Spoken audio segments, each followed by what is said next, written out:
Welcome back to the Squire's Workshop. It's been a long time since I did an update. This is the beginning of December. I think the last one was in March, something like that. We were still in the process of moving. We're finally moved. Finally got out here fully in the middle of July. Put the house up for sale and actually sold it fairly quickly, so that was good. So the Illinois house is no longer ours, thankfully. I had to do a lot of work on it to get it ready to sell, but once it was ready, it sold, like I say, fairly quickly. Wow, lots of updates. So Christina and I have both retired. She's been planning it for quite a while, and mine was kind of quick happening, but worked out really well. Part of it, a big part of it, was I just was running out of time to do anything here. And so needed that extra time, and it really paid off. Worked out really well because freed me up to where I could make multiple trips back and forth and work on this house, work on that house, and not have to worry about work. So yeah, worked out good. I'm starting here with this nasty wall behind me, and the reason is that's what this barn looked like before I started. Just a raw wall, 2x4s, plywood, and then on the outside was sheet metal. It's gone a long way since then, so I'm actually going to back up, kind of widen out. So this is the end that goes into the other half. And I'll kind of spin around here and I'll show up too. So behind the drywall on the main walls, and this wall actually too, because it's cold on the other side, is R23 rock wool insulation. And actually there's a little bit of leftover up there. And it's in all of the walls. And you can still see a little bit of it up above there. I've got to actually redo the door a little bit to pull it out because it's too tight up there for me to put drywall behind it. So that's going to happen soon. And then come on around my wood wall. I finally got that up a couple days ago. That was a big help because it got all that stuff up off the floor and out of my way. Although there's still a lot on the floor, but it's getting there.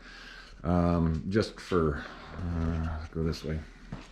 And I'll talk about tools in a minute, but on the bottom is hickory and silver maple, and then more silver maple and a couple pieces of cherry, and then walnut with some odds and ends of cherry on top, and silver maple up on top. So that's quite a bit of wood that I'm got in here to work on. And actually over here on the floor is more cherry, and I'll tell you what that's for in a minute.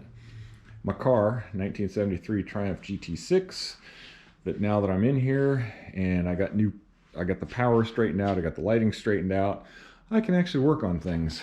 So on around, you see one unit there and one unit there. That's a mini split that I'm using for heat and cool. And oh my gosh, it is so nice in here now. Got rid of that monster wood stove that was in here that just, when I got into it, it was full of cracks and just nasty. So going in here, let me turn the light on. Alright, so this is kind of full of crazy right this minute, but this is going to be my office. So I got the desk here. That came from the old house. I just put it in the wall here, or mounted it here. And then my new power panel, I got the thing off. The wire that you see hanging up there actually goes to the other side and isn't hooked up. That's why the cover's still off. But it's a 100 amp service, more than adequate for what I needed. I've got still two positions that don't have breakers in them, and then the bottom breaker on the left is not hooked up. That's will be the power for the other side. The lights were already up. I just need to redo them a little bit, and then network coming in and security cameras and plenty of power in here. So all right, so let's talk power. So you can see I've got outlets and outlets and outlets and outlets. There's two circuits running down through there. with, I think, 4 sets of outlets on each one. And then for the lathe, which is back there, we'll get to that in a minute, but it has its own power. The lights are on 3-way switches, so they're down there in the corner and over here by the door. I'm gonna go back here and show you these lights. So the lights up there are LED panels. They're 8 foot long, just short of 8 feet actually. And just one of those, I put one up temporary when I was taking the other lighting out to get it out of the way, and just one of those is brighter than all the other lights that were in here, and they're on their medium setting. They go brighter. So yeah, and it's so nice because, I mean, yeah, you get a little bit of shadow. I don't know if you can see, but the way that the light is, you can still see what you're doing. And again, I can make them brighter if I need to. So tools. So you've seen this before. That's my table saw. I actually just built this as a temporary, but an outfeed table, because I got some longer stuff I need to feed through. And of course, it's also an assembly table and everything else. That's just, what is it, particle board with the white veneer top on it. So it works out really nice. So we'll start over here. I got myself a Grizzly sander. It is an 18/36 sander, so it goes up to 36 inches wide, and it works really nice. That was my wife coming in, sneaking in back there.